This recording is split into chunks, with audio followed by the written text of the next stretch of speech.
Hello friends, गुरु investment analysis में आपका स्वागत है। मैं ब्रजेश आज आप लोगों के लिए इंडियन ऑयल कॉरपोरेशन लिमिटेड के शेयर की एनालिसिस करूंगा। इंडियन ऑयल कॉरपोरेशन लिमिटेड जो कि एनर्जी सेक्टर में काम करती है। वैसे आगे बढ़ने से पहले मैं आप लोगों को बताना चाहूँगा कि यह कोई इन्वेस्टमेंट से रिलेटेड सलाह नहीं है। अगर आपको इन्वेस्ट करना हो तो अपने फाइनेंशियल एडवाइज़र से सलाह अवश्य ले, अपने विवेक का संपूर्ण प्रयोग करें। ये जो वीडियो मैं आप लोगों को दिखा रहा हूँ इसे पूरा देखें, क्योंकि मैं काफ़ी मेहनत से आप लोगों के लिए जानकारी जुटा कर लाता हूँ और पूरा देखने पे आपको काफ़ी सारी जानकारी मिलेगी जो कि आपके लिए काफ़ी फ़ायदेमंद होगी। और ये जो है वीडियो, इसको देखने के बाद आप अगर इन्वेस्ट करना चाहते हैं तो प्लीज़ उससे पहले अपने फाइनेंशियल एडवाइज़र से सलाह लें, अपने बुद्धि का पूरा प्रयोग करें। तो जैसा कि मैंने बताया कि मैं आज आप लोगों के लिए इंडियन ऑयल कॉरपोरेशन लिमिटेड के शेयर के एनालिसिस करूंगा। तो ये भारत सरकार की एनर्जी सेक्टर में काम करने वाली कंपनी है। ये फॉर्च्यून 500 में आती है, जो कि 2022 के अनुसार इसका जो रैंक था वो 142 था। ये PSU है, पब्लिक सेक्टर यूनिट है, सरकारी कंपनी है और इसका बिजनेस बहुत ही डाइवर्सिफाइड है। अगर मैं आपको इसके बारे में थोड़ा डिटेल में बताऊं तो इंडियन ऑयल जो है इसके 58,000 प्लस कस्टमर टच पॉइंट है, मतलब कस्टमर जहाँ पे अपने जाके कोई भी इंक्वायरी करते हैं। उसके अलावा ये 70 million metric tonne per annum इसकी रिफाइनिंग कैपेसिटी है, मतलब कच्चा तेल जो होता है, कच्चा ऑयल होता है, उसको रिफाइन करती है। उसके अलावा इसके 15,000 किलोमीटर के क्रॉस कंट्री पाइपलाइंस है और 34,000 फ्यूल स्टेशन है, पेट्रोल पंप्स हैं, जिसमें कि लगभग 30 मिलियन इंडियंस हर दिन पेट्रोल भरवाते हैं। उसके अलावा इसकी LPG जो कि इंडियन के नाम से चलती है, इंडियन ऑयल की, उसके 140 मिलियन कस्टमर्स हैं और ये भारत सरकार की मतलब सबसे अग्रणी पेट्रोकेमिकल प्लेयर है और इसकी जो पेट्रोकेमिकल प्रोडक्शन कैपेसिटी है वो 3200 किलो टन पर एनम है। उसके अलावा ये hydrogen undertaking the research of all facets of hydrogen including production and storage application like fuel cell to set up green hydrogen plant at Indian oil refineries in Mathura and Panipat. Indian oil also forging crucial partnership with the strengthen the green hydrogen ecosystem in the country। मतलब ये hydrogen के क्षेत्र में भी काफ़ी research कर रही है, इसके प्रोडक्शन से लेकर स्टोरेज और एप्लीकेशन तक में।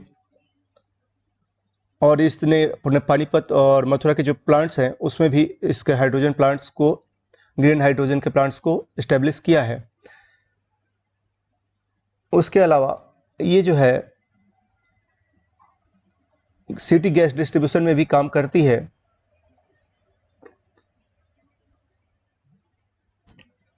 और ये इंडियन ऑयल इनकी सोलर पावर प्लांट्स भी हैं, उसके अलावा विंड पावर प्लांट भी हैं, जिसमें कि सोलर पावर प्लांट की कैपेसिटी 70 मेगावाट है और विंड पावर प्लांट की 168 मेगावाट है।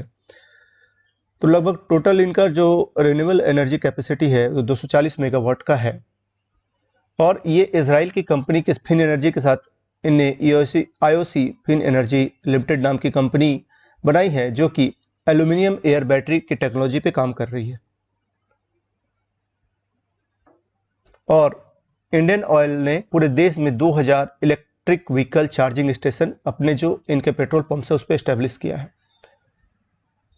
तो इस तरह से आप देख सकते हैं काफ़ी डाइवर्सिफाइड बिजनेस है, बहुत ही अच्छी कंपनी है, बहुत पुरानी कंपनी है भारत सरकार की और भारत के इकोनॉमी में बहुत ही अच्छा योगदान कर रही है।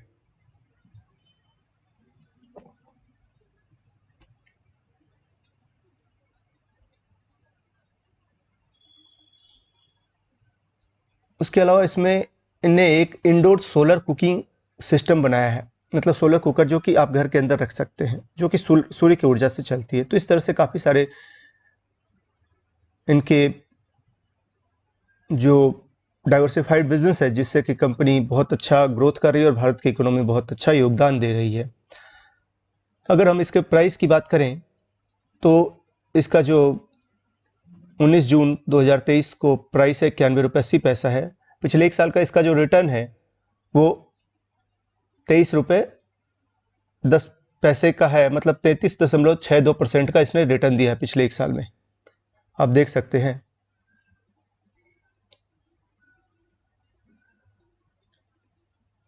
अगर हम कंपनी के मार्केट कैपिटलाइजेशन की बात करें तो 1,29,774 करोड़ की है। इसकी ऑपरेटिंग जो पिछले क्वार्टर में इसका ऑपरेटिंग रेवेन्यू था वो 2,03,872.3 करोड़ था। पिछले एक साल का बीटा है 0.53। पिछले 200 दिनों का सिंपल मूविंग एवरेज है 77.3।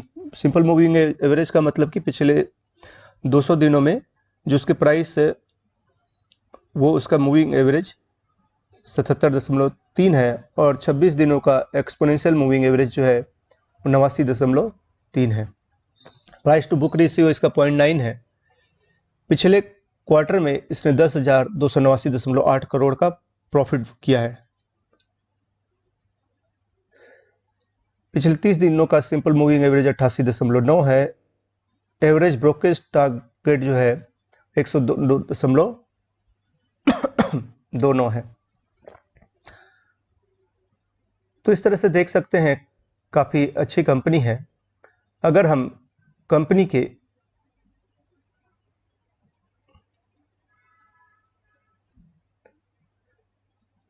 फाइनेंशियल की बात करें तो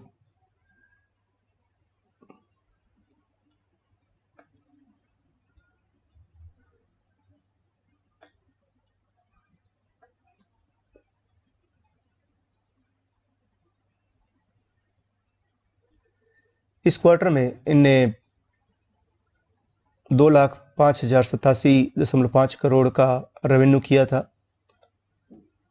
इनका जो ऑपरेटिंग प्रॉफिट था वो 17,799.3 करोड़ है। अगर आप डिटेल में देखना चाहें तो इसको एनालिसिस कर सकते हैं।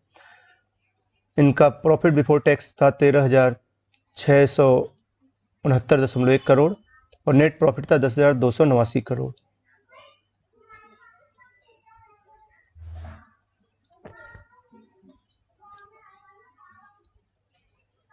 अगर हम कंपनी के डिविडेंड की बात करें तो कंपनी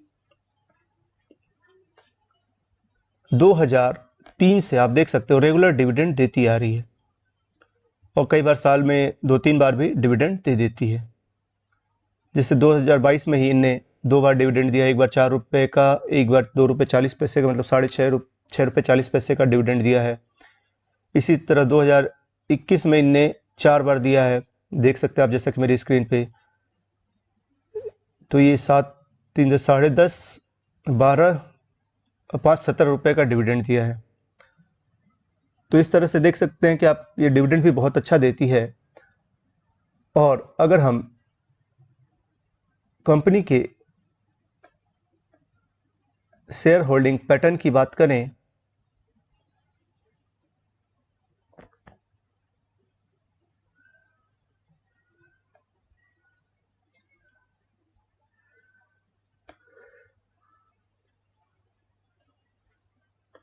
तो आप देख सकते हैं इनके प्रोमोटर्स मतलब भारत सरकार के पास 51.5% है, FII के पास 6.9% है, डोमेस्टिक DII जो आपके इंस्टीट्यूशनल इन्वेस्टर होते हैं उनके पास 31.5 है, पब्लिक के पास 10.1 है।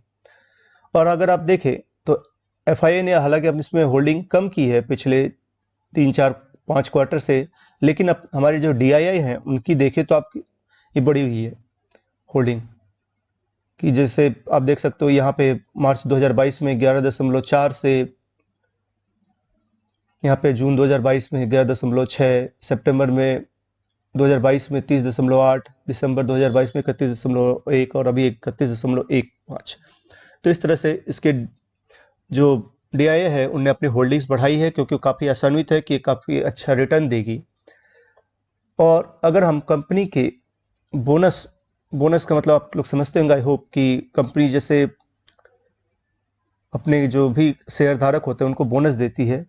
तो कंपनी ने 2003 में 1 पे 2 का बोनस दिया, फिर 2009 में 1 पे 1 का बोनस दिया, 2016 में 1 पे 1 का बोनस दिया, 2018 में 1 पे 1 का बोनस दिया और 2022 में 1 पे 1 का बोनस दिया है।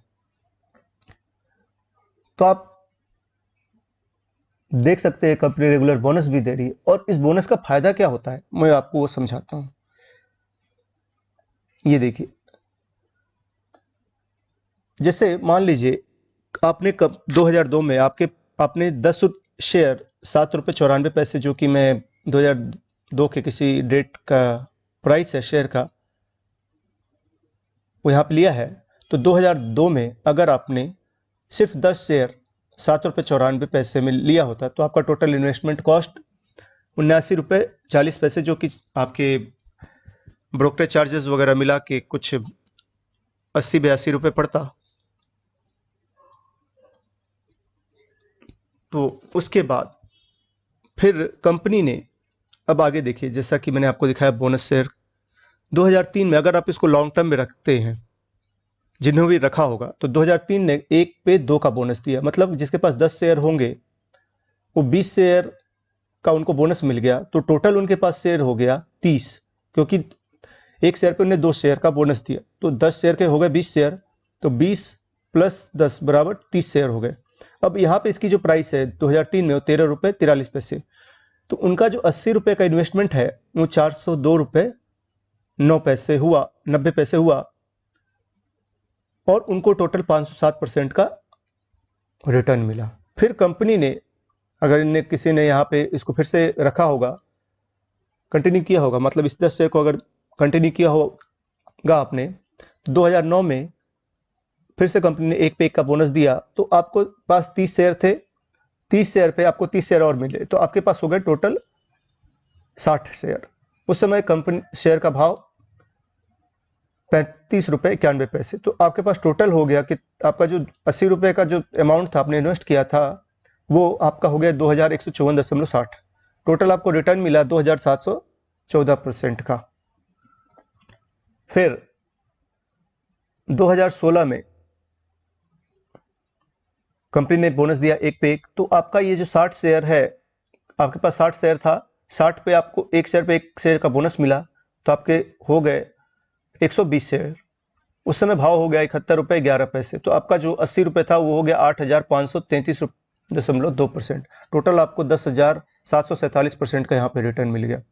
फिर से अगर आपने इसको होल्ड किया, 2018 में कंपनी फिर से 1 पे 1 का बोनस दिया, तो आपके 1 पे 1 बोनस देने का मतलब कि आपके पास टोटल 240 शेयर हो गए। उस समय भाव था 127.95 रुपये, तो आपका जो 80 रुपये था वो हो गया 30,708। आपका टोटल रिटर्न हो गया 38,675% का। फिर कंपनी 2022 में 1 पे 2 का बोनस दिया, तो आपका जो 240 शेयर इस समय आपका था 2018 में हो गया 480। मतलब आपको इस पे बोनस मिला, आपके टोटल शेयर हो गए 720। आपका भाव था 82 रुपये 2 पैसे 20 पैसे, तो आपका टोटल अमाउंट हो गया इन्वेस्टमेंट का 59,184 रुपये। आपको टोटल 74,539% का रिटर्न मिला। तो इस तरह से देख रहे हैं आप लॉन्ग टर्म होल्ड करने का कितना फायदा होता है। आपने सिर्फ जो कि 2002 में सिर्फ 80 रुपये लगाए थे, वो आपके हो गए 60,000 रुपये। इसके अलावा जो आपको हर साल डिविडेंड मिला वो अलग। तो अगर आप किसी भी कंपनी के शेयर को, तो मैं नहीं कह सकता, लेकिन इस तरह की जो कंपनीज हैं उसमें अगर आप इन्वेस्ट करते हैं और लॉन्ग टर्म के लिए होल्ड करते हो तो आपको काफ़ी अच्छा रिटर्न मिलता है। वैसे भी ये भारत सरकार की कंपनी है, तो इसमें पैसा डूबने का चांस बहुत ही कम होता है। तो आप इसको लॉन्ग टर्म के लिए इन्वेस्टमेंट इसमें कर सकते हैं।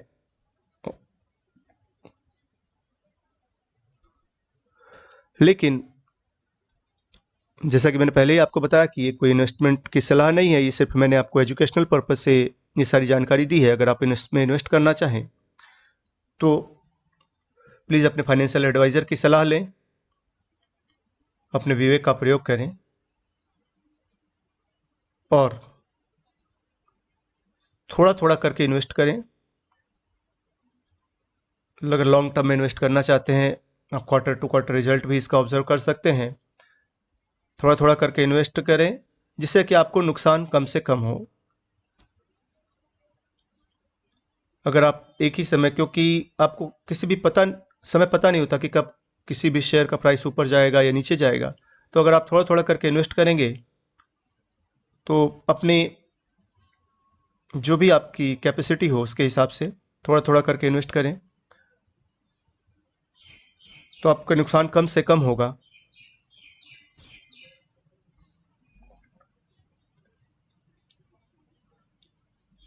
अगर आप एक साथ बहुत ज़्यादा अमाउंट इन्वेस्ट कर देते हैं तो उसमें नुकसान के चांसेस ज़्यादा हो जाते हैं।